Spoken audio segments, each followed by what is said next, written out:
Bismillah. Assalamualaikum warahmatullahi wabarakatuh. Apa kabar guru hebat Indonesia? Alhamdulillah. Hari ini kita akan membahas kurikulum prototipe, yaitu satu kurikulum dari 3 opsi yang diberikan kepada sekolah untuk mempercepat pemulihan pembelajaran akibat COVID-19. Kurikulum prototipe itu adalah kurikulum SMK Pusat Keunggulan yang telah dimulai atau dilaksanakan sejak Juni 2021 dan akan semakin diperluas di SMK negeri dan swasta di Indonesia. Apa dan bagaimana kurikulum ini? Kita akan melihat mata pelajaran apa yang ada di kurikulum prototipe ini. Untuk melanjutkan, silakan like, komen, subscribe, dan aktifkan lonceng notifikasinya untuk mengembangkan channel ini. Dokumen induk dari kurikulum prototipe itu adalah SK Nadiem Makarim selaku Menteri Pendidikan dan Kebudayaan, Ristek Teknologi Republik Indonesia nomor 165/M/M/2021 tentang program SMK Pusat Keunggulan. Kita akan melihat salinan kedua dari surat keputusan ini. Di salinan kedua itu membahas tentang pedoman pembelajaran pada SMK Menengah Pusat Keunggulan atau kemudian menjadi kurikulum prototipe. Hal yang paling mendasar dari kurikulum ini yaitu jumlah jam. Di kurikulum ini hanya ditetapkan jumlah jam setiap tahun, bukan ditetapkan jumlah jam setiap minggu. Ini. Kemudian yang kedua adalah kelompok mata pelajaran. Yang pertama adalah kelompok umum. Kelompok umum itu ada pendidikan agama, Islam, kemudian Kristen, Katolik, Buddha, Hindu, Konghucu. Dan ini yang menarik, mengakomodasi pendidikan kepercayaan terhadap Tuhan Yang Maha Esa atau dan budi pekerti. Artinya apa? Mengakomodasi agama non resmi, yaitu aliran kepercayaan. Kemudian ada PPKN, ada bahasa Indonesia, ada pendidikan jasmani dan olahraga, ada sejarah, kemudian seni yang dipilih salah satunya. Jadi kelompok umumnya adalah kelompok mata pelajaran yang berfungsi membentuk peserta didik menjadi pribadi utuh sesuai dengan fase perkembangan berkaitan dengan norma-norma kehidupan, baik sebagai makhluk Tuhan, makhluk individu, sosial, warga negara, dan makhluk warga dunia. Kemudian kelompok yang kedua adalah kelompok kejuruan. Nah, kelompok kejuruan di sini ada beberapa mata pelajaran. Yang jelas kelompok kejuruan itu adalah kelompok mata pelajaran yang berfungsi membentuk peserta didik sebagai individu agar memiliki kompetensi sesuai dengan kebutuhan dunia kerja dan ilmu pengetahuan, teknologi, seni, dan budaya. Nah, bagaimana dengan mata pelajarannya?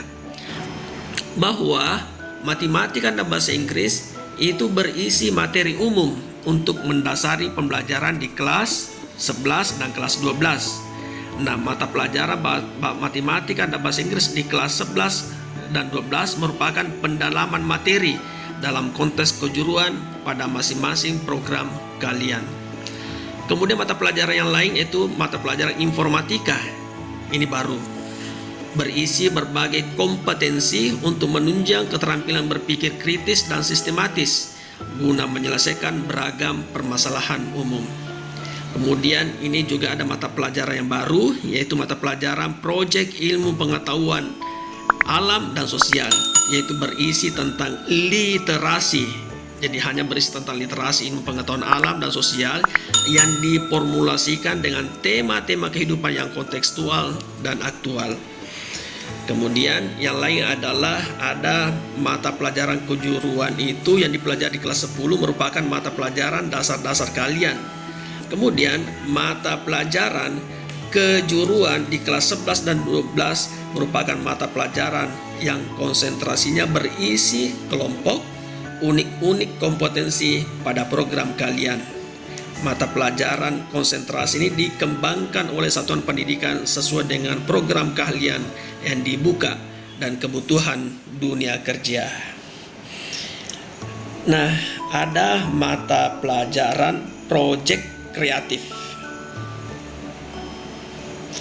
Mata pelajaran proyek kreatif dan kewirausahaan yaitu merupakan wahana pembelajaran bagi peserta didik melalui pendekatan pembelajaran berbasis proyek untuk mengaktualisasikan dan mengekspresikan kompetensi yang dikuasai pada kegiatan pembuatan produk.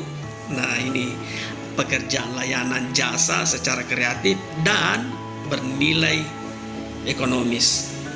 Ada praktik kerja lapangan, kemudian ada mata pelajaran pilihan.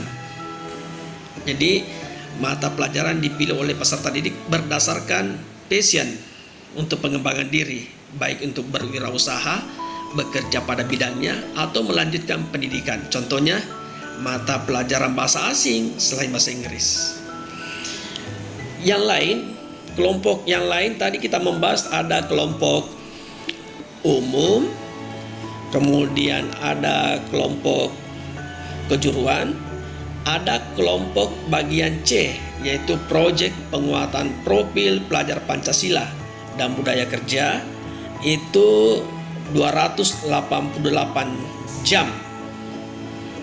288 jam untuk kelas 10 dan 144 jam untuk kelas 11, 72 jam untuk kelas 12 semester 1 dengan jumlah jam sebanyak 504. Apa itu? Adalah wahana kegiatan yang wajib diikuti oleh setiap peserta didik di luar kegiatan intrakurikuler. Ia dilaksanakan dalam bentuk blok-blok kegiatan secara periodik dan terintegrasi berdasarkan tema-tema profil pelajar Pancasila dan budaya kerja yang ditetapkan oleh pemerintah. Demikian pertemuan kita kali ini, mudah-mudahan memberikan informasi yang sedikit untuk memahami lebih awal tentang kurikulum prototipe. Terima kasih. Assalamualaikum warahmatullahi wabarakatuh.